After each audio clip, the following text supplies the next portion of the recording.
हरे कृष्णा। हरे कृष्णा। हरे कृष्णा माता हरे जी। प्रणाम माता जी। हरे कृष्णा माता जी। हरे हरे कृष्णा। कृष्णा। प्रणाम माता जी। हरे कृष्णा। हरे हरे कृष्ण. कृष्णा माता जी। മാതാജി. हरे कृष्णा. ഇന്ന് നമ്മുടെ ക്ലാസ് കഴിഞ്ഞ ശ്ലോകം വിജയനാണ് മാതാജിയാണോ ചലിക്കുന്നത്? വത്സല മാതാജി കേറിയിട്ടുണ്ടോ? വത്സല മാതാജി കേറിയൊന്ന് നോക്കട്ടെ കേട്ടോ. ആ വത്സല മാതാജി വന്നിട്ടില്ല. അല്ലെങ്കിൽ വിജയനാണു മാതാജി തന്നെ ആയിരിക്കും കേട്ടോ. Okay okay. Hare Krishna. Hare Krishna. Shri Radhabhavan temple ISKCON ബാംഗ്ലൂരിന്റെ ഭക്തി രസാമൃത സിന്ധു ക്ലാസ്സിലേക്ക് എല്ലാവർക്കും സ്വാഗതം. അപ്പൊ നമ്മള് ഭക്തി രസാമൃത സിന്ധു നമ്മുടെ ലെവൽ 3 കഴിയാറായി. അടുത്ത ആഴ്ച നമ്മുടെ ലെവൽ 3 കംപ്ലീറ്റ് ആവും. ഈ ആഴ്ച നമ്മൾ 17ഉം 18ഉം കാണും. പിന്നെ 19ാമത്തെ അധ്യായം നമ്മൾ അടുത്ത ആഴ്ചയും കൂടെ ആകുമ്പോൾ ലെവൽ 3യുടെ എല്ലാം പുസ്തകങ്ങളും കഴിയാണ്. ഈശോ മനുഷ്യത്ത് പിന്നെന്തായിരുന്നു? ഉപദേശാമൃതം.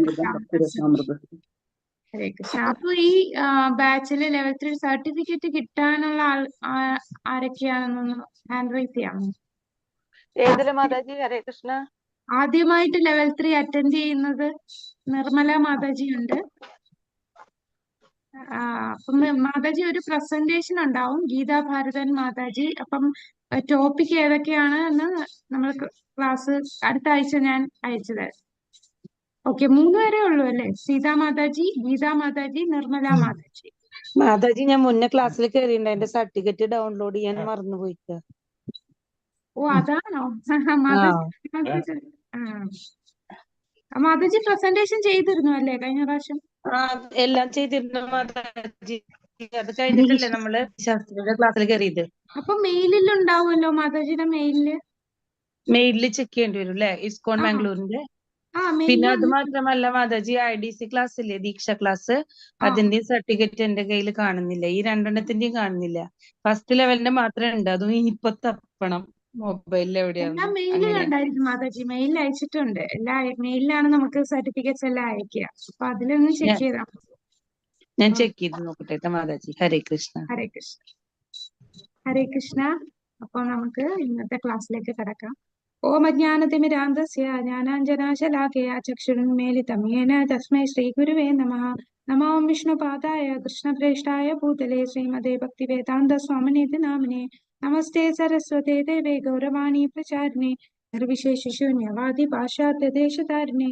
ജയോ ശ്രീകൃഷ്ണ ചൈതന്യ പ്രഭു നിത്യാനന്ദ ശ്രീ അദ്വൈത ഗദാധര ശ്രീവാസാദി ഗൗരഭക്തവൃന്ദ.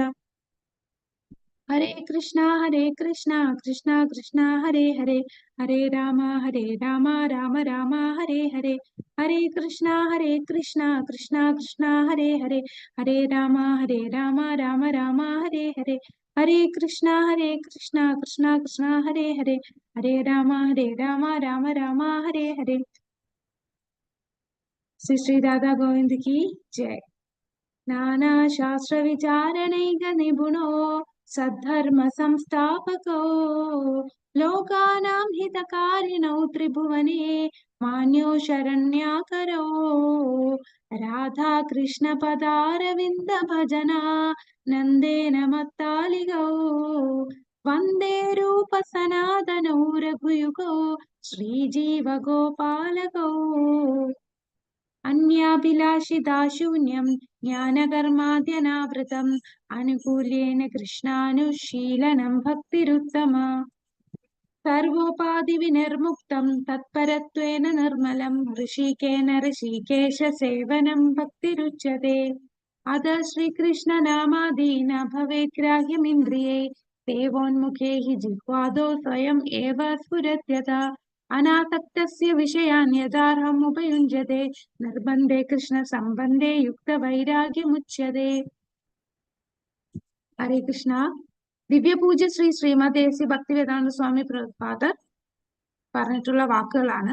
ശ്രീമതി രാധാറാണി കൃഷ്ണനോട് അഗാധമായ സ്നേഹം വളർത്തിയെടുത്തെങ്കിലും അവളുടെ മനോഭാവം മറ്റുള്ളവർക്ക് തിരിച്ചറിയാൻ കഴിയാത്ത വിധം അവളുടെ ഹൃദയത്തിന്റെ ഉള്ളിൽ അവൾ മറച്ചുവെച്ചു എന്ന് പ്രസ്താവിക്കപ്പെടുന്നു.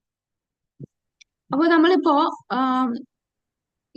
ഭക്തിയുടെ പല ഘട്ടങ്ങൾ, അതില് സാധനാഭക്തി തന്നെ 2 തരമുണ്ട്. വൈദ്യ സാധനാഭക്തി, രാഗാനുഗ സാധനാഭക്തി.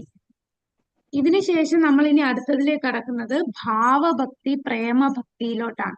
അപ്പൊ ഈ ഒരു അധ്യായം 17, 18 അധ്യായങ്ങൾ ഭാവഭക്തിയെ കുറിച്ചാണ് വിവരിക്കുന്നത്. 19ാമത്തെ അധ്യായം പ്രേമഭക്തി. ഇപ്പൊ നമ്മൾ രാഗാനുഗ ഭക്തി വരെ കഴിഞ്ഞ 16ാമത്തെ അധ്യായം കൂടെ കഴിഞ്ഞപ്പോ ആ രാഗാനുഗ ഭക്തി എന്താണെന്ന് നമുക്ക് മനസ്സിലായി. ഇനി ഭാവഭക്തിയിലേക്ക് കടക്കാണ്. അഹോ ബകീയം സ്തനകാലകൂടം ജികാംസയാ പായയാദ്യാപ്യസാധ്വി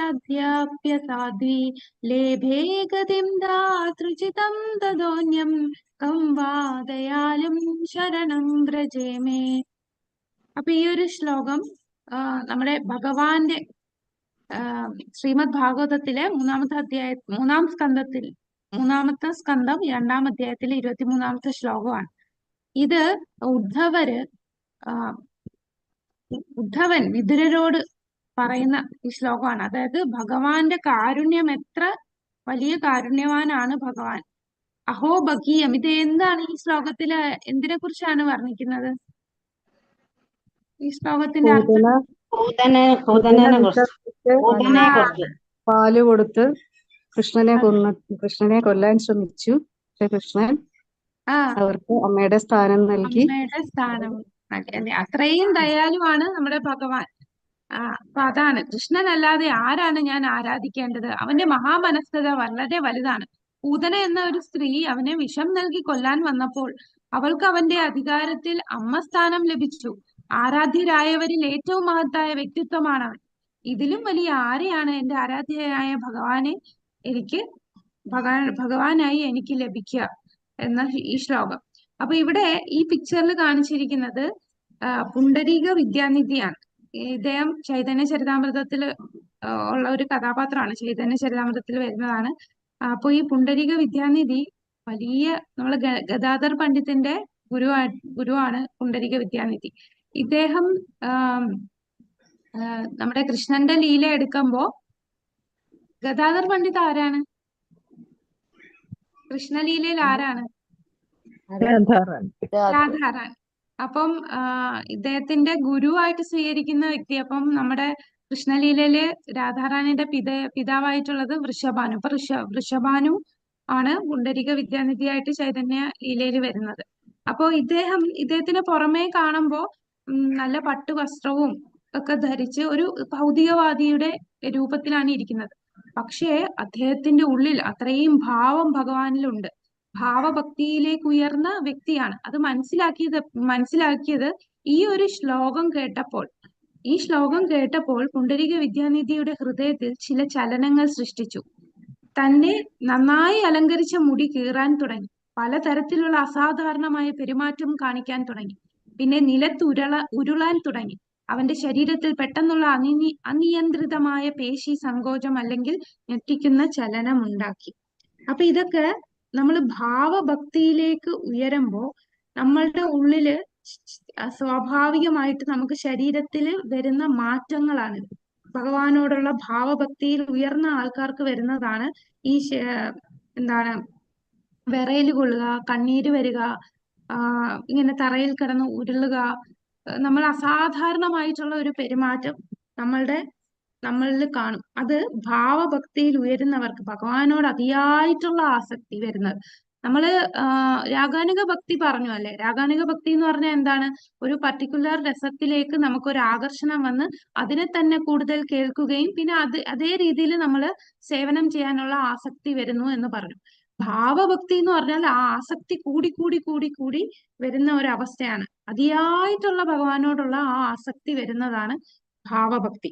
അപ്പൊ ഈ ഭാവഭക്തിയും പ്രേമഭക്തിയും എന്താണെന്ന് ചോദിച്ചാൽ ആ ഒരു വ്യത്യാസം പറഞ്ഞാൽ, സൂര്യകിരണങ്ങൾ, നമ്മൾ സൂര്യൻ ഉദിച്ചു വരുമ്പോ ആദ്യം കിരണങ്ങൾ വരും, പിന്നീടാണ് മൊത്തത്തില് സൂര്യൻ ഉദിച്ച് വരുന്നത്. അപ്പൊ ആദ്യത്തെ ആ ഉദയ സമയത്തുള്ള സൂര്യകിരണങ്ങൾ വരുന്ന ആ ഒരു അതായത് പ്രേമത്തിലേക്ക് കടക്കുന്നതിന് മുമ്പുള്ള ഒരു അവസ്ഥയാണ്.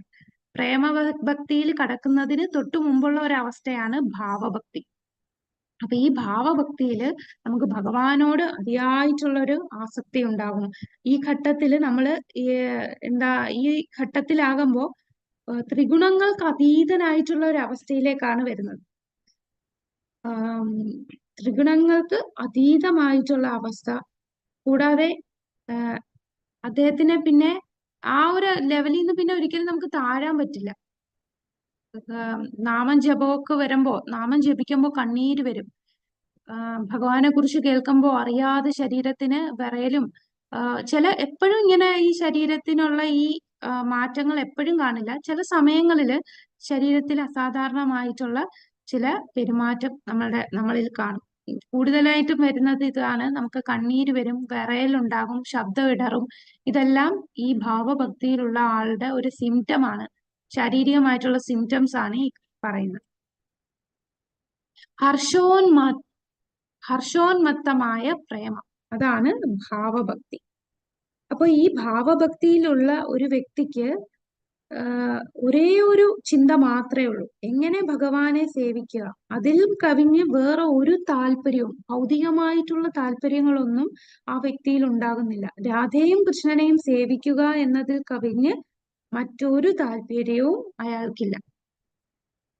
ഭാവത്തിന്റെ നിർവചനം: ഭക്തിയുത സേവനം ശുദ്ധ സത്വ അതീന്ദ്രിയ വേദിയിൽ സ്ഥിതി ചെയ്യുമ്പോൾ അത് കൃഷ്ണനോടുള്ള സ്നേഹത്തിന്റെ സൂര്യപ്രകാശം പോലെയാണ്. അത്തരം ഒരു സമയത്ത് ഭക്തിയുത സേവനം ഹൃദയത്തെ വിവിധ അഭിരുചികളായി മയപ്പെടുത്തുന്നു. തുടർന്ന് ഒരാൾ ഭാവവികാരത്തിൽ സ്ഥിതി ചെയ്യുന്നു. അപ്പൊ ഈ ഒരു ഭാവഭക്തിയിൽ എത്തുന്ന വ്യക്തിയുടെ ഹൃദയം വളരെ മൃദുവായിരിക്കും, മൃദുലമായിട്ടുള്ള ഹൃദയമായിരിക്കും. ആരടുത്തും ഒരു വിദ്വേഷം ഉണ്ടാവില്ല. എല്ലാരിലും കാരുണ്യവും, എല്ലാരിലും ഭഗവാന്റെ അംശമായി കാണുകയും എങ്ങനെ എല്ലാരെയും ഭക്തരാക്കി മാറ്റാമെന്നും ആ ചിന്ത മാത്രമേ അവരിൽ ഉണ്ടാകുന്നുള്ളൂ. ഭൗതികമായിട്ടുള്ള ഒരു ചിന്തയും അവരുടെ ഉള്ളിൽ വരുന്നില്ല. അവരുടെ ഹൃദയത്തെ അത്രയും സോഫ്റ്റ് ആക്കും എന്ന് പറയും. നമ്മുടെ പ്രഭുപാദരുടെ അവസാന കാലങ്ങളിലൊക്കെ അദ്ദേഹം വേദനിച്ചാണ് അദ്ദേഹം കിടക്കയിൽ കിടക്കുന്നെങ്കിലും അദ്ദേഹം തന്റെ ഭക്തരോടൊക്കെ അത്രയും സ്നേഹമായിരുന്നു. ആ വേദന, നമുക്ക് എന്തെങ്കിലും വേദന വന്നാൽ എല്ലാവരോടും ദേഷ്യവും, നമ്മുടെ വേദന മാറ്റാൻ വേണ്ടി നമ്മുടെ ദേഷ്യം പ്രകടിപ്പിക്കും. പക്ഷെ അദ്ദേഹം അത്രയും വേദനിച്ചിരിക്കുമ്പോഴും ഒരു ഗുരു തന്റെ ശിഷ്യന്മാരോട് ഒരുപാട് കാരുണ്യം കാണിക്കുകയായിരുന്നു. അദ്ദേഹം അത്രയും ആത്മാർത്ഥതയായിരുന്നു തന്റെ ശിഷ്യന്മാരോട്. ആ ഒരു ഭാവഭക്തിയിൽ, പ്രേമഭക്തിയിലൊക്കെ വരുന്നവർക്ക് മാത്രമേ ആ ഒരു രീതിയിൽ പെരുമാറാൻ സാധിക്കുകയുള്ളൂ. അപ്പൊ ആ ഗുരു, നമ്മുടെ ഗുരു തന്നെ ആ ഭാവം അദ്ദേഹത്തിന്റെ ജീവിതത്തിൽ കൂടെ തന്നെ നമുക്ക് ആ ഒരു ഭക്തി കാണിച്ചു തന്നു. അപ്പൊ പ്രഭുപാദര് അങ്ങനെ ഒരുപാട് പ്രകടനം കാണിക്കില്ല. അതായത് തറയിൽ കിടന്ന് ഉരുളുകയും അങ്ങനെയൊന്നും അദ്ദേഹം കാണിക്കില്ല. അദ്ദേഹം അതൊക്കെ പിടിച്ചു വെക്കുകയാണ്. പക്ഷെ പല ഘട്ടത്തിലും അദ്ദേഹം ഭഗവാനെ കുറിച്ച് ഓർക്കുകയും ഭഗവാന്റെ കീർത്തനങ്ങൾ ചൊല്ലുകയും ചെയ്യുമ്പോൾ കണ്ണീര് വരുന്നത് കാണും. അപ്പൊ ആ കണ്ണീര് വരുന്നതെല്ലാം ഈ ഒരു തലത്തിലേക്ക് ഉയർന്ന വ്യക്തികൾക്ക് മാത്രമേ അങ്ങനെ വരികയുള്ളൂ. നമ്മൾ വിചാരിക്കും നമ്മളൊക്കെ ചിലപ്പോൾ ക്ഷേത്രത്തിൽ പോയി ഭഗവാനെ കാണുമ്പോൾ ഉള്ള കണ്ണീരൊക്കെ വരുമല്ലോ. പക്ഷെ ആ കണ്ണീരെന്താണ്? അത് ഭൗതികമായിട്ടുള്ള ഒരു തലത്തിലാണ്. നമ്മളെല്ലാം വൈദ്യസാധന ഭക്തി തുടക്കക്കാരാണ്, കനിഷ്ഠാധികാരിയാണ്. ഈ ഭാവഭക്തിയിലൊക്കെ വരുന്നത് ഉത്തമ ഭക്തരാണ്, ഉത്തമ അധികാരികളാണ്. ഭാവഭക്തി, പ്രേമഭക്തി ഒക്കെ വരിക എന്ന് പറയുന്നത്. അപ്പോ ശുദ്ധ സത്വഗുണത്തിൽ വരുന്നതാണ് ഭാവഭക്തി.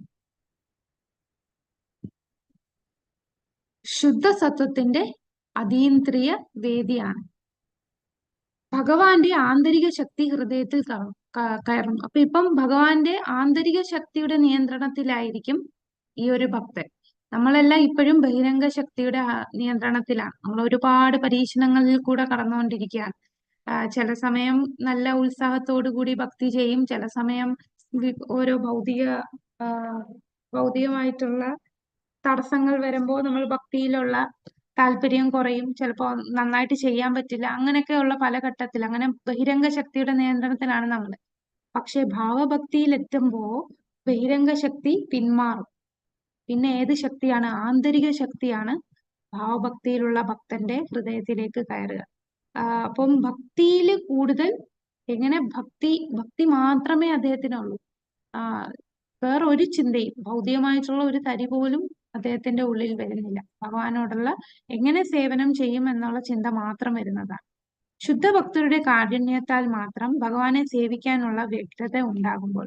അപ്പൊ ഈ ഒരു ആന്തരിക ശക്തിയിൽ എത്തണമെന്നുണ്ടെങ്കിൽ നമുക്ക് എങ്ങനെ ഇവിടെ എത്താൻ പറ്റും? ഈ ഒരു ഭാവഭക്തിയില് അത് ശുദ്ധഭക്തരുടെ കാരുണ്യം കൊണ്ട്, ശുദ്ധഭക്തരെ സേവിക്കുന്നത് കൊണ്ട്, അങ്ങനെ ശുദ്ധഭക്തരുമായിട്ടുള്ള സമ്പർക്കം കൊണ്ട് നമുക്ക് ഈ ഒരു ലെവലിലേക്ക് എത്താൻ സാധിക്കും. അങ്ങനെ ഭഗവാനെ സേവിക്കുക എന്നുള്ള വ്യഗ്രത മാത്രമായിട്ട് നമ്മളുടെ ഹൃദയം ആ ഒരു ലെവലിലേക്ക് ഉയരും.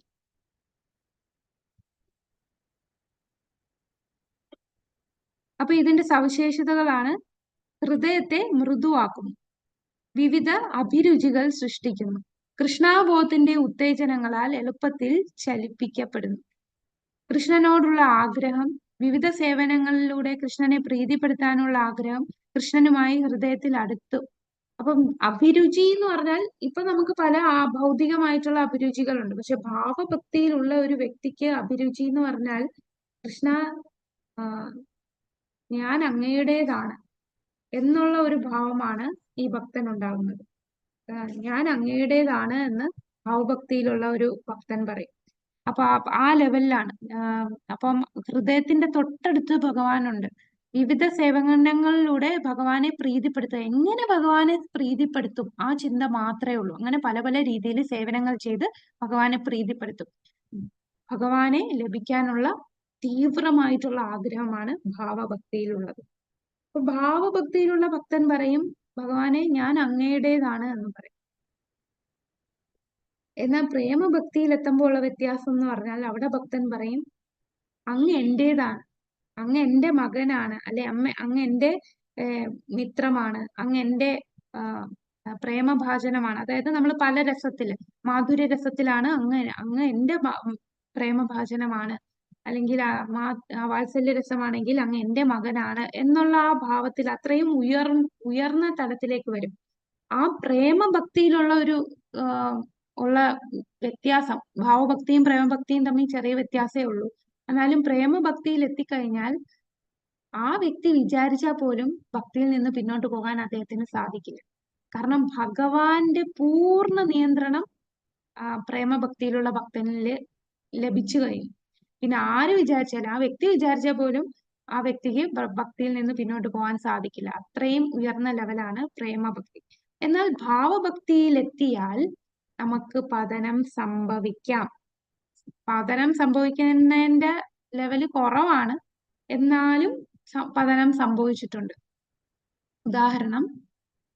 ഉദാഹരണം പറയാമോ? ഭാവഭക്തിയിലെത്തിയിട്ടും ഭക്തിയിൽ നിന്ന് വീണുപോയ ഭക്തർ. ഭരത മഹാരാജാവാണോ? ഹരേ കൃഷ്ണ.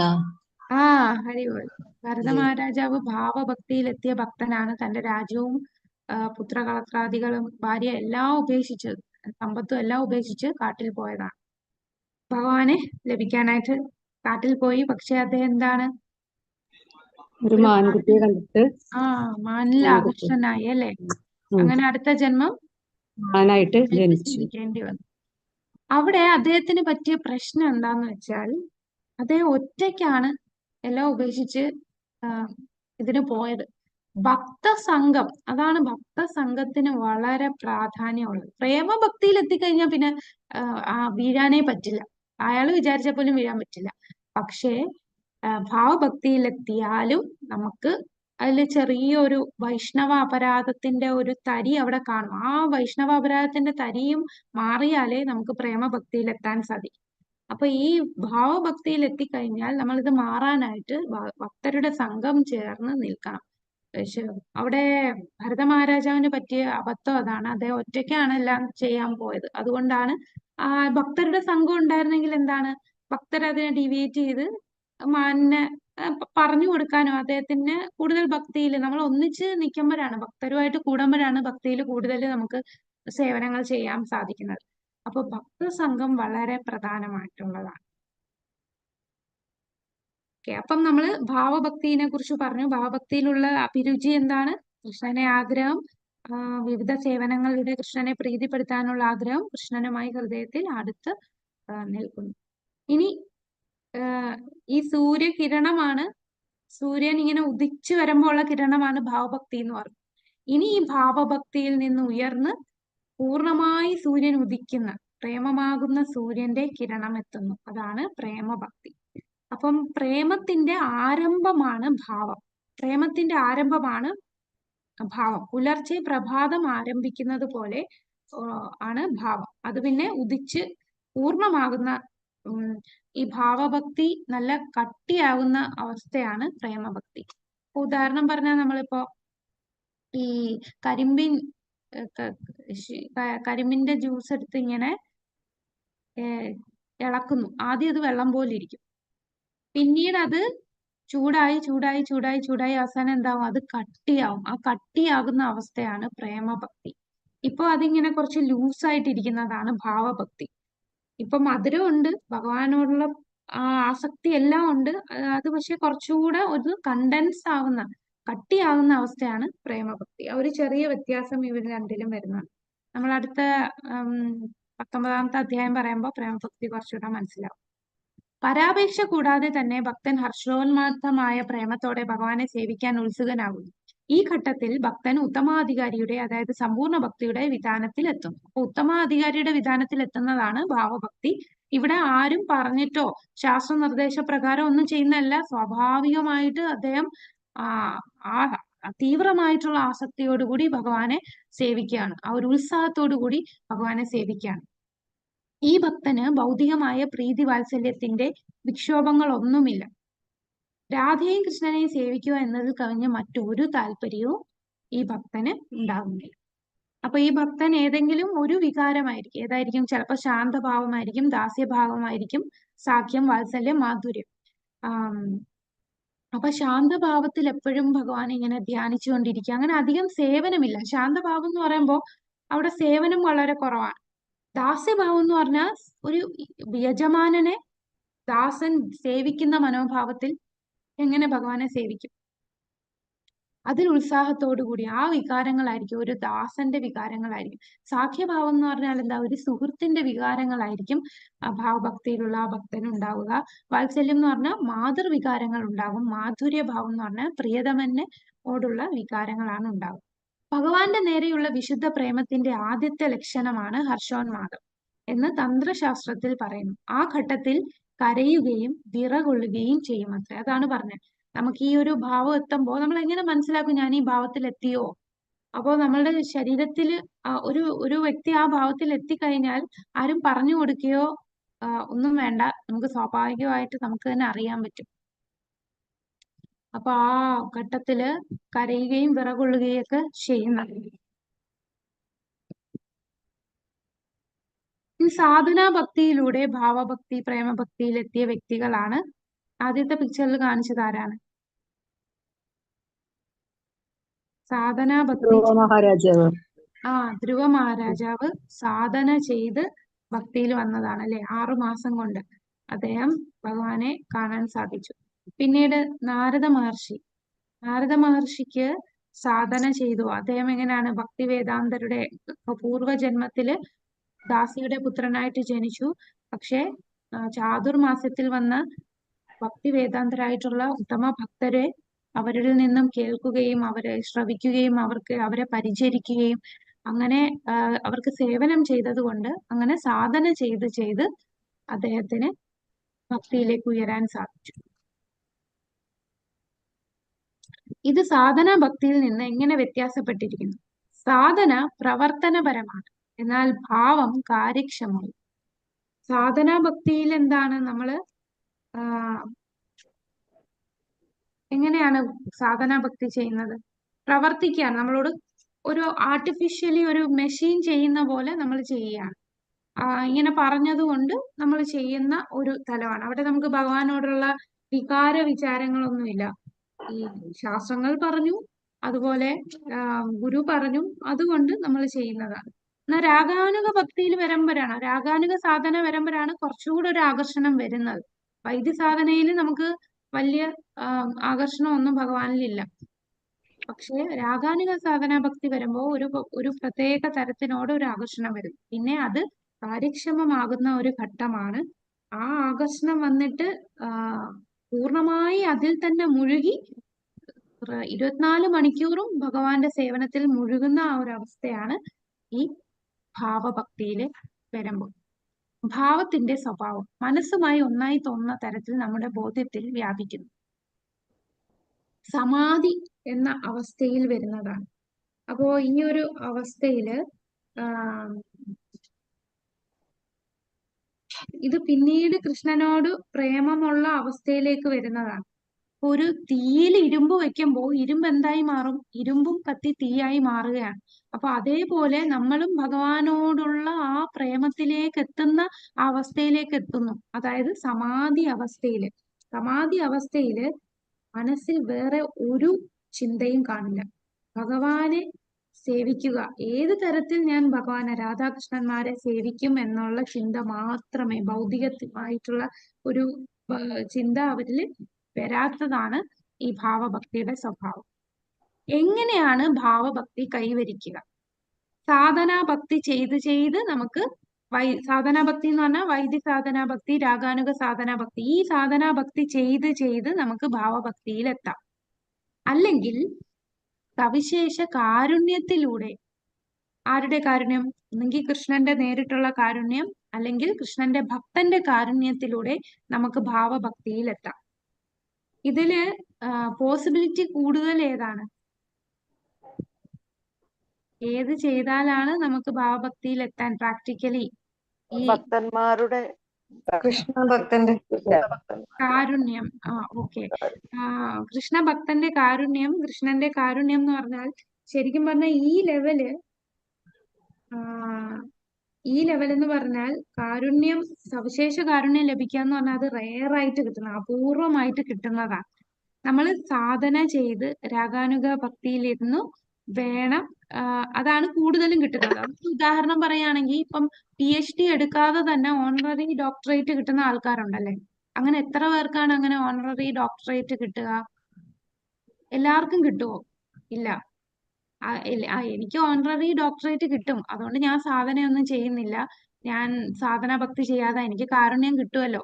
അപ്പൊ സാധന ചെയ്യാതെ കാരുണ്യം കിട്ടും എന്ന് പറഞ്ഞിരുന്നാ നമ്മൾ അലസരായിട്ടിരിക്കാൻ പറ്റുമോ? ഇല്ല. നമ്മൾ എന്തായാലും ഡോക്ടറേറ്റ് അല്ലെങ്കിൽ എന്തെങ്കിലും ഒരു ഡിഗ്രി കിട്ടണമെങ്കിൽ നമ്മൾ സ്കൂളിൽ പോകണം, കോളേജിൽ പോകണം, അവിടെ പോയി പഠിച്ച് വേണം കിട്ടാൻ. അല്ല, ഞാൻ സ്കൂളിലും കോളേജിലും ഒന്നും പോകുന്നില്ല, എനിക്ക് നാളെ ഓണററി ഡിഗ്രി കിട്ടും എന്ന് പറഞ്ഞിരുന്നാ അതിനർത്ഥമില്ലല്ലേ. അപ്പൊ അത് ചില സവിശേഷതായിട്ടുള്ള ആൾക്കാർക്ക് അത് കിട്ടുന്നുണ്ട്. അതുകൊണ്ട് ഇത് ഭയങ്കര റെയർ ആയിട്ട് കിട്ടുന്നതാണ് ഭഗവാന്റെ കാരുണ്യം അല്ലെ ഭക്തരുടെ കാരുണ്യം. അത് ചിന്തിച്ചിരിക്കുകയാണെന്നുണ്ടെങ്കിൽ നമ്മൾ വളരെ അലസരായി പോകും. നമ്മൾ സാധനയൊന്നും ചെയ്യില്ല, എന്നെങ്കിലും ഒരിക്കലും എനിക്ക് കാരുണ്യം കിട്ടുമല്ലോ, അപ്പൊ എനിക്ക് ഭാവഭക്തിയിൽ എത്താമെന്ന് ചിന്തിച്ചുകൊണ്ടിരിക്കും. ശരിക്കും നമ്മള് ഭക്തരുടെ സംഘത്തിലിരുന്ന് സാധന ചെയ്യണം. ഒരു ശുദ്ധ ഭക്തരുടെ നിരന്തര സമ്പർക്കം വേണം. ആ സമ്പർക്കത്തിലിരുന്ന്, അപ്പൊ ശുദ്ധ ഭക്തര് എന്ന് പറഞ്ഞാൽ അവര് സാധന ചെയ്യാതിരിക്കുകയാണ്, അവരൊക്കെ സാധന ചെയ്ത് ഭക്തിയിലെത്തിയവരാണ്. അല്ലെങ്കിൽ നമ്മൾ കണ്ടിട്ടുണ്ട് ചില ആൾക്കാരൊക്കെ പെട്ടെന്നാണ് ഭക്തിയിൽ മുന്നേറുന്നത്, ഭക്തിയിൽ വന്ന് പെട്ടെന്ന് തന്നെ ഒരു ഭാവഭക്തിയിൽ എത്തുന്നതൊക്കെ, അങ്ങനെയുള്ള കേസസ് ഉണ്ട്. അതൊക്കെ എന്ന് പറഞ്ഞാൽ അവരൊക്കെ കഴിഞ്ഞ ജന്മത്തിലൊക്കെ ഒരുപാട് ഭക്തി ചെയ്ത് വന്നവരാണ്. ഭക്തി എന്ന് പറഞ്ഞാൽ അത് കണ്ടിന്യൂവേഷൻ ആണല്ലേ, ഈ ജന്മം കൊണ്ട് തീരില്ല, നമ്മുടെ അടുത്ത ജന്മവും ഇതിന്റെ ബാക്കിയായിട്ട് നമ്മുടെ കൂടെ വരും. അപ്പൊ കഴിഞ്ഞ ജന്മമൊക്കെ ഒരുപാട് ചെയ്തവരാണ് ഭക്തിയിൽ വരുമ്പോ പെട്ടെന്ന് ഭക്തിയിലേക്ക് ഉയർച്ച വരുന്നത്, ആ ലെവല് പല പല ലെവലിലേക്ക് ഉയരുന്നത്. ശ്രദ്ധ, സാധുസംഘ, ഭജനക്രിയ, അനർത്ഥ നിവർത്തി. ചിലരൊക്കെ അനർത്ഥ നിവർത്തിയില് വർഷങ്ങളോളം കിടക്കും. പക്ഷെ ചില ആൾക്കാർ അനർത്ഥ നിവർത്തിയും കഴിഞ്ഞ് അങ്ങ് ഉയർന്ന് നിഷ്ഠ, രുചി, ആസക്തി, ഭാവത്തിലൊക്കെ എത്തും. അവര് പെട്ടെന്ന് എത്തുന്നു, ഞാൻ എത്തിയില്ല. കാരണം അവര് കഴിഞ്ഞ ജന്മം അത്രയും സാധന ചെയ്തിട്ടാണ് അവരിതെത്തിയത്. അപ്പോ സാധനയിൽ കൂടെയും നമുക്ക് ഭാവത്തിലെത്താം, അല്ലെങ്കിൽ എന്താ, കാരുണ്യത്തിലൂടെ, ഭഗവാന്റെ കാരുണ്യത്തിലൂടെ അല്ലെ ഭഗവത് ഭക്തരുടെ കാരുണ്യത്തിലൂടെ നമുക്ക് ഭാവത്തിലെത്താൻ സാധിക്കും.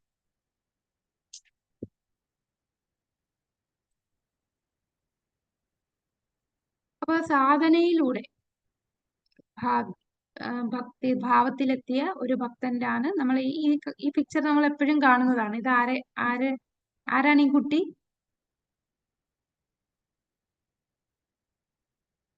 ഈ പടം ഏതാന്ന് മനസ്സിലായില്ലേ? ഇത് നമ്മൾ മിക്കരും ലെവൽ 1, ലെവൽ 2, ലെവൽ 3 കാണുന്നത്. നാരദമുനിയാണിത്. കഴിഞ്ഞ ജന്മത്തിൽ നാരദമുനി, ആ ദാസിയുടെ പുത്രൻ ഇവരൊക്കെ ഭക്തി വേദാന്തരാണ്. അപ്പൊ ഈ കുട്ടി അവർക്ക് സേവനം ചെയ്യാണ്. അവർക്ക് കഴിക്കാനായിട്ട് ഇലയൊക്കെ ഇട്ട് കൊടുക്കുന്നു, കുടിക്കാനായിട്ട് വെള്ളമൊക്കെ കൊടുക്കുന്നു. അപ്പൊ ഇവരെ സേവിക്കുകയാണ്. അങ്ങനെ ഇവരുടെ സമ്പർക്കം കൊണ്ട് പ്രേമം വളർത്തി. അപ്പൊ ഈ സമ്പർക്കം എന്ന് പറഞ്ഞാൽ സാധന ചെയ്താണ് അല്ലെ? സാധന ചെയ്ത് നാരദമുനി ഇവരുടെ സമ്പർക്കം കൊണ്ട് ഒറ്റയടിക്ക് പാവത്തിലെത്തിയോ? പിന്നീട് അദ്ദേഹം അമ്മയുടെ മരണശേഷം അദ്ദേഹം ഏകാന്തമായിട്ടുള്ള സ്ഥലത്ത് പോയി ധ്യാനിച്ചു അല്ലെ? ധ്യാനത്തിലാണ് ആ സാധന ചെയ്താണ്. അതും ആ ജന്മം സാധിച്ചില്ല. നിനക്ക് ആദ്യം ഒരു ഭഗവാനെ അദ്ദേഹത്തിന് ഹൃദയത്തിൽ കാണാൻ സാധിച്ചു. പെട്ടെന്ന് തന്നെ അത് അപ്രത്യക്ഷമായി. പിന്നീട് എത്ര ശ്രമിച്ചിട്ടും ആ രൂപം കാണാൻ സാധിക്കുന്നില്ല. പിന്നീട് ഒരു അശരീരിയിലൂടെ ഭഗവാൻ തന്നെ പറഞ്ഞു, നിനക്ക് ഇനി എന്നെ കാണാൻ ഈ ജന്മത്തിൽ കാണാൻ സാധിക്കില്ല, പക്ഷെ അടുത്ത കൽപ്പത്തിൽ നിനക്ക് എന്റെ അടുത്ത് എത്താൻ സാധിക്കും. അങ്ങനെയാണ് നാരദനായിട്ട് മാറിയത്. അപ്പൊ ഇദ്ദേഹം ഇവരുടെ ഭക്തസംഘം വേണം, അവരുടെ സമ്പർക്കം കൊണ്ട് സാധനയിലൂടെ ഭക്തനായി മാറി. ഭഗവത് സേവനത്തിൽ ഏർപ്പെട്ടിരിക്കുന്ന സാക്ഷാത്കാരം സിദ്ധിച്ച ആളിന് വാക്കുകളിലൂടെ ശ്രോതാക്കളുടെ ഹൃദയത്തിൽ ആത്മീയ ജീവൻ കുത്തിവെക്കാനുള്ള ശക്തിയുണ്ട്. അതിനാൽ അത്തരം കലർപ്പറ്റ ഭക്തരുമായി വേണം സമ്പർക്കം പുലർത്താൻ. അപ്പൊ ഭക്തന്മാരുടെ സമ്പർക്കം വളരെ വളരെ പ്രധാനമാണ്. അത് എങ്ങനെയുള്ള ഭക്തരുടെ സമ്പർക്കം? ഭഗവത് സേവനത്തിൽ ഏർപ്പെട്ടിരിക്കുന്ന സാക്ഷാത്കാരം സിദ്ധിച്ച ശുദ്ധ ഭക്തന്റെ, ആത്മസാക്ഷാത്കാരം ലഭിച്ച ഭക്തന്റെ സമ്പർക്കം. അവരുടെ വാക്കുകളിലൂടെ ശ്രോതാക്കളുടെ ഹൃദയങ്ങളിൽ ആത്മീയ ജീവൻ കുത്തിവെക്കാനുള്ള ശക്തിയുണ്ട്. അപ്പൊ ഈ ശുദ്ധ ഭക്തന്മാരുമായിട്ട് നേരിട്ട് നമുക്ക് സമ്പർക്കം ചെയ്യാൻ സാധിക്കില്ല. പക്ഷെ എങ്ങനെ സമ്പർക്കം ചെയ്യാം? നമുക്ക് നമ്മുടെ മഹാരാജന്റെ അടുത്തൊക്കെ പോയി നിന്ന് സേവനം ചെയ്യാൻ സാധിക്കില്ല. രണ്ട് രീതിയിൽ സേവനം ചെയ്യാം. എന്തൊക്കെയാണ്? വാപ്പു സേവ, വാണി സേവ. വാപ്പു സേവ എന്ന് പറഞ്ഞാൽ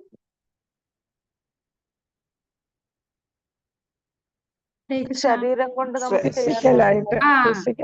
ഫിസിക്കലായിട്ട് സേവനം ചെയ്യുന്നതാണ് വാപ്പു സേവ അല്ലെ? നേരിട്ട് ചെന്ന് അദ്ദേഹത്തിനെ പരിചരിക്കുന്നത്. വാണി സേവ എന്ന് പറഞ്ഞാൽ അദ്ദേഹത്തിന്റെ നിർദ്ദേശങ്ങൾ കേട്ട് നമ്മൾ സേവനം ചെയ്യുന്നത്. അപ്പൊ നമ്മൾ അദ്ദേഹത്തിനെ കേൾക്കുക. അപ്പൊ ആ ശുദ്ധ ഭക്തനിൽ നിന്ന് വാക്കുകൾ കേട്ട്, കാരണം അദ്ദേഹത്തിന്റെ വാക്കുകൾക്ക് ആത്മീയ ജീവൻ കുത്തിവെക്കാനുള്ള ശക്തിയുണ്ട്. അങ്ങനെയുള്ള കലർപ്പറ്റ ഭക്തരുമായിട്ട് സമ്പർക്കം പുലർത്തണം. അങ്ങനെയുള്ള സമ്പർക്കം കൊണ്ട്, സേവനം കൊണ്ട് ഒരു പ്രാരംഭ ഭക്തൻ ഭഗവോന്മുഖമായ ആസക്തിയും സ്നേഹവും ഭക്തിയും വളർത്തിയെടുക്കുമെന്ന് തീർച്ച. അപ്പൊ നമ്മൾ ഭാവത്തിൽ എത്തണമെങ്കിൽ ഇങ്ങനെയുള്ള ശുദ്ധ ഭക്തരുടെ സമ്പർക്കം വേണം. സമ്പർക്കം വേണം എന്ന് പറഞ്ഞാൽ നമുക്ക് ഫിസിക്കലി സമ്പർക്കം ചെയ്യാൻ സാധിച്ചില്ലെങ്കിലും അവരിൽ നിന്ന് കേൾക്കുക, അവരുടെ നിർദ്ദേശങ്ങൾ കേട്ട് സേവനം ചെയ്യുക. അങ്ങനെ സേവനം കൊണ്ട് ഒരു തുടക്കക്കാർക്ക്, കനിഷ്ഠാധികാരിയായിട്ടുള്ള ഒരു ഭക്തന് ആസക്തിയും സ്നേഹവും വളർത്താൻ സാധിക്കും. ഭാവം കൈവരിക്കുന്നത് സാധനയിലൂടെയും വൈദ്യസാധന ഭക്തി. അതിന് ഉദാഹരണമാണ് നമ്മളിപ്പോ കണ്ട നാരദമുനി വൈദ്യസാധന ഭക്തി ചെയ്താണ് ഇവിടെ എത്തിയത്. പിന്നീട് ഒരു ഉദാഹരണം കപിലദേവന്റെ പ്രസ്താവന, ഭാഗവതം 3.5.25. അപ്പോ ഇവിടെ 3.25.25 ഇത് കപിലൻ ഈ കാര്യം ഒന്നുകൂടി ഉറപ്പിക്കുന്നു. അമ്മേ, ശുദ്ധ ഭക്തന്മാരുമായി സമ്പർക്കത്തിൽ ഏർപ്പെടുന്നയാൾക്ക് എന്റെ ഭക്തിയുത സേവനത്തിന്റെ ഉദാത്തമായ ശക്തി അനുഭവിക്കാൻ കഴിയുന്നു. ഒരു ശുദ്ധ ഭക്തൻ സംസാരിക്കുമ്പോൾ ശ്രോതാക്കളുടെ ഹൃദയത്തിൽ ആ വാക്കുകൾ പ്രവർത്തിക്കുന്നു. ശ്രവണത്തിന്റെയും ജപത്തിന്റെയും രഹസ്യം എന്താണ്?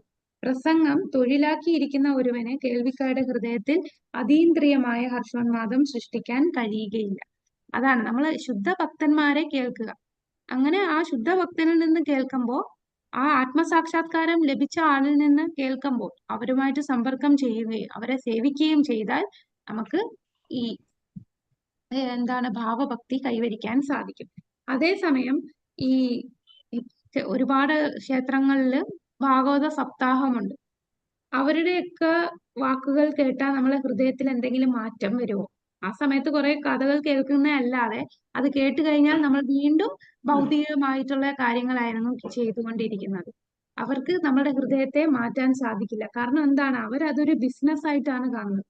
അവരതൊരു വരുമാന മാർഗമായിട്ട് ഭാഗവത സപ്താഹത്തില് ഇതുപോലെ ഓരോ ചിലടത്ത് ഭാഗവത പാരായണത്തിനായിട്ട് പോകും. അവർക്ക് അവരുടെ വാക്കുകൾ ഒരിക്കലും ശ്രോതാക്കളുടെ ഹൃദയത്തിൽ ആത്മീയ ജീവൻ കുത്തിവെക്കാൻ സാധിക്കില്ല.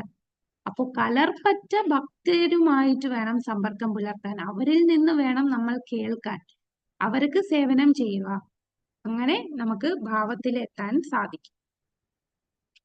അപ്പൊ ഭാവത്തിലെത്തിയാലുള്ള ഫലം എന്താണ്? കൃഷ്ണനോട് നമുക്ക് ആസക്തി വളരും, സ്നേഹം വളരും, അദ്ദേഹത്തോടുള്ള അതിയായിട്ടുള്ള ഭക്തി നമുക്ക് വളരും. ഇനി സാധന തന്നെ 2 തരം ഉണ്ടെന്ന് പറഞ്ഞു. വൈദ്യ സാധനാ ഭക്തി, രാഗാനുഗ സാധനാ ഭക്തി. ഇത് രാഗാനുഗ സാധനാ ഭക്തി ചെയ്ത് വരുന്ന ഭക്തർ. അപ്പോ അതിന് ഉദാഹരണം നമ്മൾ പറയുന്നത് ഈ ഒരു ചന്ദ്രകാന്ത എന്ന ഒരു നർത്തകിയാണ്. സ്വയം ഹർഷോന്മത്ത വിധാനത്തിലേക്കുയരാൻ ഈശ്വരന്റെ കാരുണ്യത്തെ ആവാഹിച്ചെടുക്കാൻ വേണ്ടി രാത്രി മുഴുവൻ നൃത്തം ചെയ്ത ഒരു പ്രാരംഭ ഭക്തയാണ്. ഇത് പത്മപുരാണത്തിൽ പറയുന്ന ഒരു കഥയാണ്. അധികം ഭക്തിയില് പ്രാരംഭ ഭക്തയാണ്, അതായത് ഒരു കനിഷ്ഠ അധികാരി ലെവലിലുള്ള ഒരു ഭക്തയാണ്. പക്ഷെ ഒറ്റ രാത്രിയില് ഭഗവാനെ ആ രാത്രി മുഴുവൻ ഭഗവാന്റെ ക്ഷേത്രത്തിൽ നിന്ന് നൃത്തം ചെയ്യുകയായിരുന്നു. അപ്പൊ നൃത്തം ചെയ്യുമ്പോൾ നിർത്താതെ നൃത്തം ചെയ്യുകയായിരുന്നു. അപ്പൊ നൃത്തം ചെയ്തപ്പോൾ ഭഗവാന്റെ കാരുണ്യം കൊണ്ട്, കാരണം രാഗാനുഗ സാധനാ ഭക്തിയിൽ എത്തി നിൽക്കുകയാണ്, അതുകൊണ്ടാണ് നൃത്തം ചെയ്യുമ്പോൾ ഈ ഭക്തയുടെ കണ്ണിൽ നിന്ന് കണ്ണീരൊക്കെ വരുന്നുണ്ടായിരുന്നു. അപ്പോ ചന്ദ്രകാന്ത എന്ന ഭക്ത രാഗാനുഗ സാധന ഭക്തി ചെയ്ത് ഭാവഭക്തിയിലേക്ക് ഉയർന്ന ഒരു ഉദാഹരണമാണ്. സവിശേഷം ഇനി ഭഗവാന്റെ കാരുണ്യം കൊണ്ട് ഭക്തരായവർ, അല്ലെങ്കിൽ ഭഗവാന്റെ ഭക്തരുടെ കാരുണ്യം കൊണ്ട് ഭാവഭക്തിയിൽ എത്തിയവർ. ഒരു വൈഷ്ണവൻ ഈ മായയാൽ അന്താളിച്ചിരിക്കുന്നവരെ അവരോട് ദേഷ്യപ്പെടുന്നതിന് പകരം പരിപാലിക്കണം. കാരണം ഒരു വൈഷ്ണവന്റെ കാരുണ്യം കൂടാതെ അവർക്ക് മായയുടെ പിടിയിൽ നിന്ന് കരകയറാൻ ഒരു മാർഗവുമില്ല. മായയാൽ ശിക്ഷിക്കപ്പെട്ടവർ വൈഷ്ണവരുടെ കരുണയാൽ രക്ഷിക്കപ്പെടുന്നു. അല്ലെ, നമ്മളെല്ലാരും പ്രഭുപാദരുടെ ആ പുസ്തകത്തിൽ നിന്നും രക്ഷപ്പെട്ട ആൾക്കാരാണ്. നമ്മളെല്ലാം മായയുടെ പിടിയിലായിരുന്നു. ഇസ്കോൺ മാംഗ്ലൂരിന്റെ ഈ ഒരു കോഴ്സ് അറ്റൻഡ് ചെയ്ത് ഇതിലേക്ക് വന്ന ആൾക്കാരാണ്. അപ്പൊ നമ്മളൊന്ന് തിരിഞ്ഞു നോക്കുമ്പോൾ, മുമ്പ് നമ്മൾ എങ്ങനെയായിരുന്നു, ഇപ്പൊ നമ്മൾ എങ്ങനെയാണ് എന്ന് തിരിഞ്ഞു നോക്കുമ്പോൾ നമുക്ക് മനസ്സിലാവും, ആ ശുദ്ധ ഭക്തന്റെ സമ്പർക്കം കൊണ്ട്, ആ ഒരു വൈഷ്ണവന്റെ കാരുണ്യമാണ് നമ്മളുടെ ഈ മാറ്റത്തിൽ, നമ്മളെ ഈ മായയുടെ പിടിയിൽ നിന്ന് കയറാൻ സാധിച്ചത്. ഒരു പടിയെങ്കിലും നമുക്ക് മുന്നിലേക്ക് നിൽക്കാൻ സാധിച്ചത് ആ ഒരു വൈഷ്ണവന്റെ കാരുണ്യം കൊണ്ടാണ്. അപ്പൊ വൈഷ്ണവർ നമ്മളെ മായയുടെ പിടിയിൽ നിന്ന് രക്ഷപ്പെടുത്തുന്നു.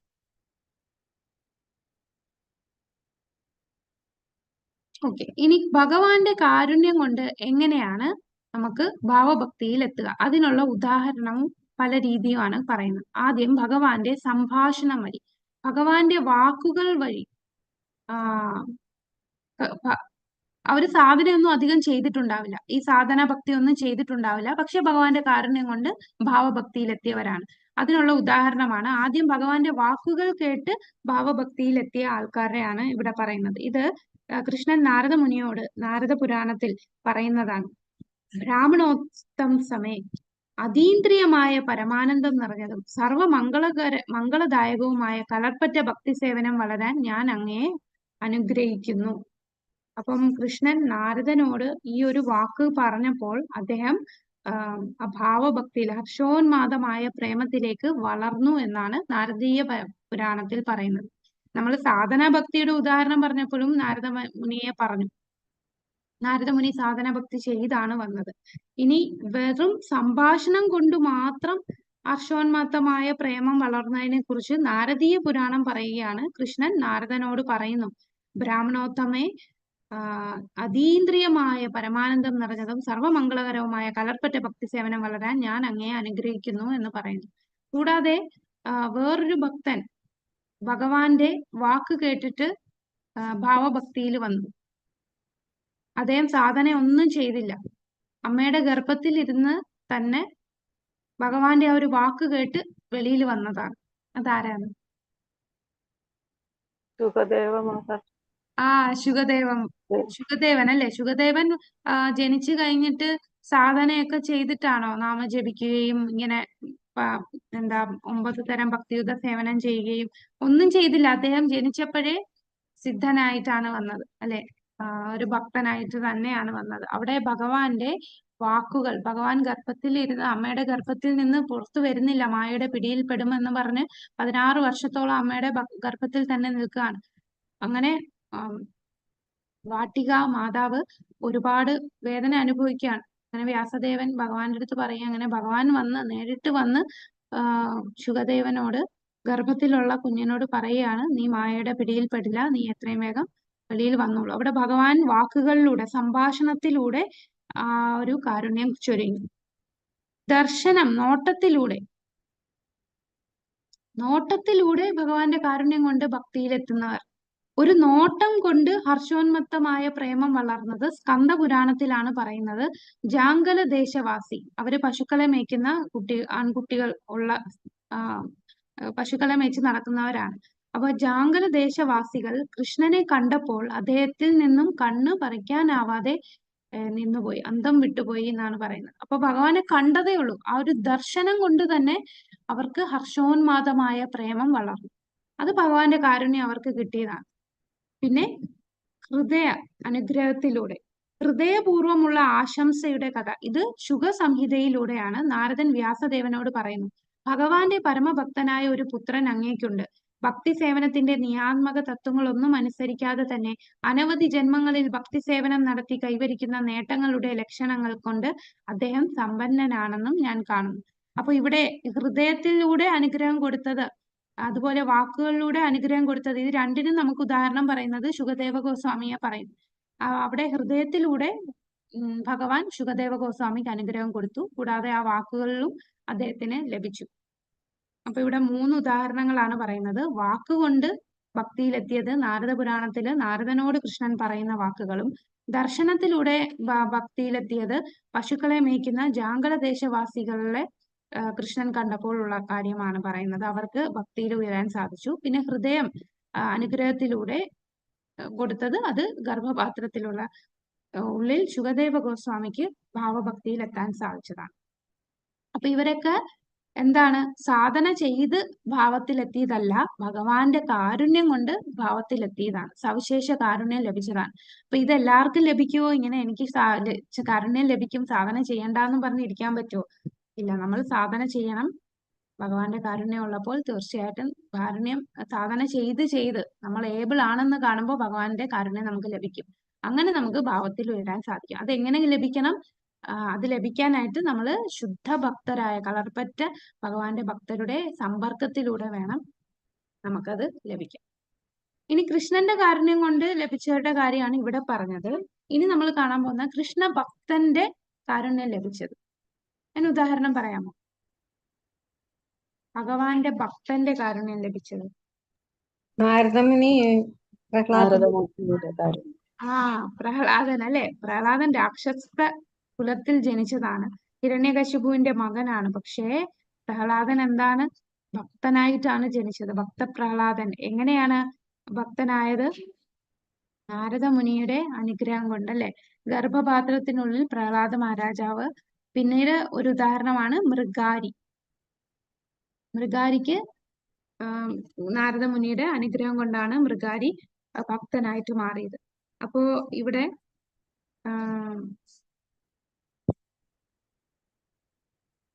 പ്രഹ്ലാദൻ അമ്മയുടെ ഗർഭപാത്രത്തിലായിരിക്കുമ്പോൾ ഭക്തിയുത സേവനത്തിന്റെ ശാസ്ത്രം അവർക്ക് സ്നേഹപൂർവ്വം ഉപദേശിച്ചു കൊടുത്തത് നാരദനാണ്. ഗർഭസ്ഥ ശിശുവിനും ഇതുകൊണ്ട് പ്രയോജനമുണ്ടാകുമെന്ന് നാരദൻ ആഗ്രഹിക്കുകയും ചെയ്തു.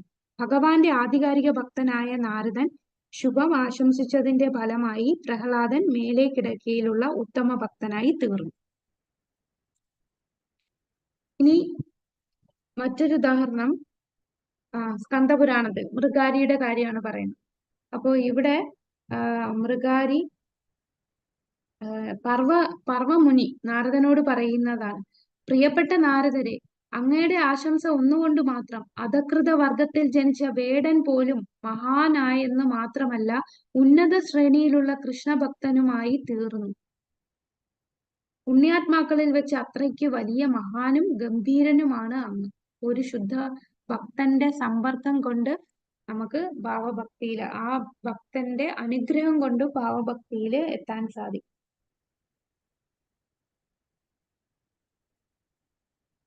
ഇത് സാധന ചെയ്തു. പിന്നെ പ്രഹ്ലാദൻ അസുരകുലത്തിലുള്ളവർക്ക് അത് ഇവര് ഇപ്പൊ ധ്രുവന്റെ കാര്യം പറഞ്ഞാലും ധ്രുവനും നാരദമുനിയുടെ അനുഗ്രഹം ഉള്ളത് കൊണ്ടാണ് ആ സാധന ചെയ്തെത്തിയത്. പ്രഹ്ലാദന്റെ കാര്യം പറയുമ്പോൾ പ്രഹ്ലാദൻ ഗർഭത്തിലിരുന്ന് തന്നെ നാരദമുനിയുടെ അനുഗ്രഹം കിട്ടിയതുകൊണ്ട് അവിടെ അസോസിയേഷൻ ഇല്ലാതെ തന്നെ അല്ലെ, പ്രഹ്ലാദന് ചുറ്റുമുള്ളത് അസുരന്മാരാണ്. എന്നിട്ട് പോലും പ്രഹ്ലാദന് നാരദമുനിയുടെ കാരുണ്യം ഉള്ളത് കൊണ്ട് അദ്ദേഹത്തിന് ഭക്തനാവാൻ സാധിച്ചു, പ്രേമം നേടുന്നു. അപ്പൊ പ്രേമത്തിലെത്താൻ എന്ത് ചെയ്യണം? ഭാവത്തിൽ നിന്ന് പ്രേമം എത്തണം. അപ്പൊ ഭാവഭക്തിയിലെത്തി ഭഗവാന്റെ കൃപയും കൂടെ ഉണ്ടെങ്കിൽ നമുക്ക് പ്രേമത്തിലെത്താൻ സാധിക്കും. അപ്പൊ എങ്ങനെ നമുക്ക് ഈ ടോപ്പ് മോസ്റ്റ് നമ്മളെ ഭക്തിയുടെ ഏറ്റവും ഉന്നത തലം, നമ്മൾ നാമം ജപിക്കുന്നതൊക്കെ എന്തിനാണ്? ഭഗവാനോടുള്ള പ്രേമം കിട്ടാൻ വേണ്ടി. അതാണ് നമ്മളുടെ ലക്ഷ്യം, ഭഗവാനോടുള്ള പ്രേമത്തിലെത്തുക. അതിനെന്ത് ചെയ്യണം? നമ്മൾ വൈദ്യ സാധനാ ഭക്തി ചെയ്യണം. അങ്ങനെ സാധനാ ഭക്തി ചെയ്ത് ഭാവത്തിലെത്തണം. ഭാവത്തിൽ എത്തിക്കഴിഞ്ഞ് ഭഗവാന്റെ കൃപ കിട്ടുമ്പോൾ നമുക്ക് പ്രേമത്തിലെത്താൻ സാധിക്കും. ഈ ശുദ്ധ പ്രേമം രണ്ടവസ്ഥയിൽ ഭഗവാനിലേക്ക് മാറ്റി പതിക്കാൻ കഴിയും. ഹർഷോന്മത്തത മൂലം, ഭഗവാന്റെ അഹേതുകമായ കാരുണ്യം മൂലം. അപ്പോ ഈ ഒരു ഭാവത്തിൽ നിന്ന് എന്താണെങ്കിൽ തീർച്ചയായിട്ടും ഭഗവാന്റെ കാരുണ്യം വേണം. ഭഗവാന്റെ കാരുണ്യം കിട്ടണമെങ്കിൽ നമ്മൾ അപരാധ മുക്തരാകണം. 100% നമുക്ക് പരിശുദ്ധരാകണം. 100% പരിശുദ്ധരാകുമ്പോൾ ഭഗവാൻ നമുക്ക് ആ പ്രേമം നമ്മളുടെ ഉള്ളിൽ തരികയാണ്. വൈഷ്ണവ തത്വചിന്തയിൽ പൂർണ്ണതയ്ക്ക് 3 വഴികളുണ്ട്. അതായത് സാധന സിദ്ധ, നിയമങ്ങളും ചട്ടങ്ങളും അനുസൃതമായി ഭക്തി നിർഭരമായ സേവനം അനുഷ്ഠിക്കുന്നതിലൂടെ ലഭിക്കുന്ന പൂർണ്ണത. നിത്യസിദ്ധ, കൃഷ്ണനെ ഒരിക്കലും മറക്കാത്ത ശാശ്വത പൂർണ്ണത. കൃപാസിദ്ധ, ഒപ്പം ആത്മീയ ഗുരുവിന്റെയോ മറ്റോ വൈഷ്ണവന്റെയോ കാരുണ്യത്താൽ ലഭിച്ച പൂർണ്ണത. അപ്പൊ 3 പൂർണ്ണത എങ്ങനെയാണ്? ഒന്ന് സാധന സിദ്ധർ, നിയമങ്ങൾ പാലിച്ച് സിദ്ധി ലഭിക്കുന്നവർ, ഭക്തിയിലേക്ക് ഉയരുന്നവർ. നിത്യസിദ്ധ, കൃഷ്ണനെ ഒരിക്കലും മറക്കാത്ത ശാശ്വത പൂർണ്ണമായിട്ടുള്ള അവസ്ഥയിലെത്തിയവർ. കൃപാസിദ്ധ, ഭക്തരുടെയും ഗുരുവിന്റെയും കാരുണ്യം കൊണ്ട് പൂർണ്ണത ലഭിച്ചവർ. കവിരാജ് ഗോസ്വാമി ഇവിടെ കൃപാസിദ്ധയെ ഊന്നി പറയുന്നു. ഉന്നത അധികാരികളുടെ കാരുണ്യത്താൽ പൂർണ്ണത കൈവരിക്കുന്നു. ഈ കാരുണ്യം ഒരു ഭക്തന്റെ യോഗ്യതയെ ആശ്രയിക്കുന്നില്ല. അത്തരം ഒരു കാരുണ്യത്താൽ ഒരു ഭക്തന് ഊമനാണെങ്കിൽ പോലും ഭഗവാനെ മഹത്വപ്പെടുത്താൻ സംസാരിക്കാനും എഴുതാനോ കഴിയും. മുടന്തനാണെങ്കിലും അയാൾക്ക് പർവ്വതങ്ങൾ കടക്കാൻ കഴിയും. അന്ധനായാലും അവന് ആകാശത്തിലെ നക്ഷത്രങ്ങളെ കാണാൻ കഴിയും. അപ്പോ ഏത് ലെവലായിരിക്കണം ഒരു ഭഗവാന്റെ കാരുണ്യം അല്ലെ ഭക്തന്റെ കാരുണ്യം കിട്ടാൻ നമ്മളുടെ യോഗ്യത, ഭക്തന്റെ യോഗ്യത ആശ്രയിക്കുന്നില്ല. അപ്പൊ യോഗ്യത എന്ന് പറഞ്ഞാൽ നീ ഏത് കുലത്തിലാണ്, ഏത് വർണ്ണത്തിലാണ്, അതൊന്നും നോക്കണില്ല. എന്താണ്? നമുക്ക് ആത്മാർത്ഥതയുണ്ടോ? നമ്മളുടെ ഹൃദയത്തിൽ ഭഗവാനോടുള്ള ആസക്തി വരാൻ താല്പര്യപ്പെടുന്നു. നമുക്ക് ആഗ്രഹമുണ്ട്, പക്ഷെ പറ്റുന്നില്ല. ആ ഒരു അവസ്ഥ, നമ്മളുടെ ആ സിൻസിയറിറ്റി, അത് കാണുമ്പോ എന്താണ്? നമ്മൾ ആരോ ആകട്ടെ, മൂകനായാലും മുടന്തനായാലും അന്ധനായാലും അവനെ ഉയർത്താൻ ഭഗവാന് കഴിയും. അതെന്താ ഇവിടെ പറയുന്ന? നമ്മൾ ആ പറയുന്ന ശ്ലോകം, മൂകം കരോതി വാചാലം, മൂകനായിട്ടുള്ളവനെ വാചാലനാക്കാനും. പങ്കും ലംഘയതേ ഗിരിം, ഉടന്തനാണെങ്കിൽ അയാളെ പർവ്വതങ്ങൾ കടക്കാൻ കഴിയും. മൂകം കരോതി വാചാലം പങ്കും ലംഘയതേ ഗിരിം യത്കൃപാതമഹം വന്ദേ പരമാനന്ദമാധവം. അതാണ് ഇവിടെ പറയുന്നത്. അന്ധനായാലും അവന് ആകാശത്തിലെ നക്ഷത്രങ്ങളെ കാണാൻ കഴിയും. ഇങ്ങനെയുള്ള അവസ്ഥയിലേക്ക് ഉയർത്താൻ ആർക്ക് കഴിയും?